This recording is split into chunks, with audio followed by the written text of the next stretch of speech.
Tier 4, zippy, it's super light. I mean, it's like a slot car with a howitzer attached, right? It's awesome, and you move and you run around and you shoot stuff, but you know, you get hit, you're done. Yep. And then the very next tank you play is you're into the AT series. Yep. So you go from like fast and peppy and mobile to Jason from Friday the 13th. You know, you don't move, you're hulking and slow. You will destroy anything that happens to get in front of you, but it's really easy for things not to be in front of you. The play style, it doesn't match, it's inconsistent. It doesn't, you know, hold together. And as a player, that's jarring. As a new player, that can be very jarring.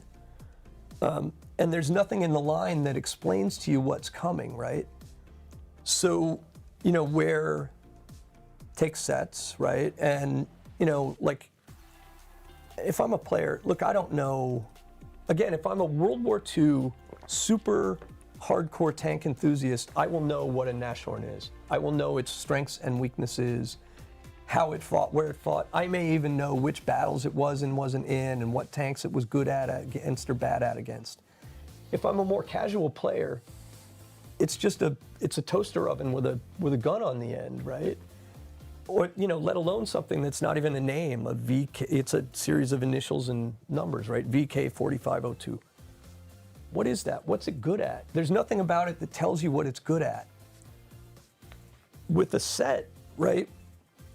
If I'm looking not at the Nashorn, right, but I see a thing that says, you know, silent slashers, right?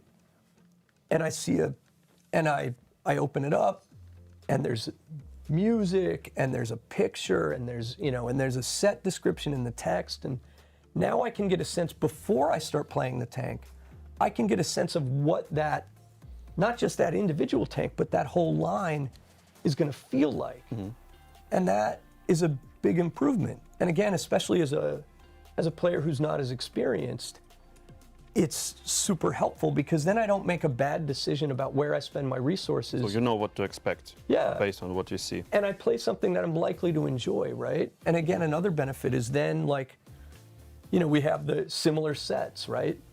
We can make recommendations for you, right? Hey, we see that this person plays a lot of this kind of fast, zippy tank destroyer.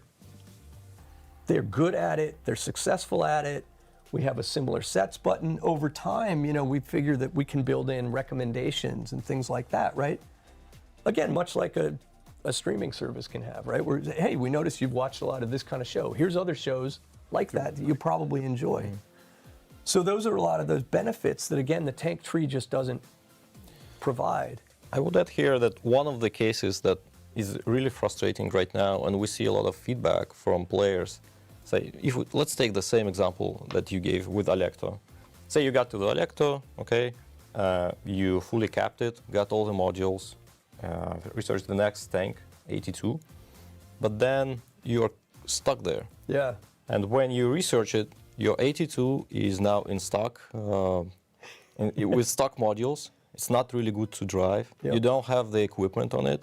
So you kind of, on a joy matter, you were enjoying Alecto, and then you drop, and then you have to play from the beginning. Yeah. I know that's how the game is, right? On every tank, you got to the stock, and then you kind of climb back, you enjoy it, but then you have to go back. You have to drive this tank. You have no choice. You cannot get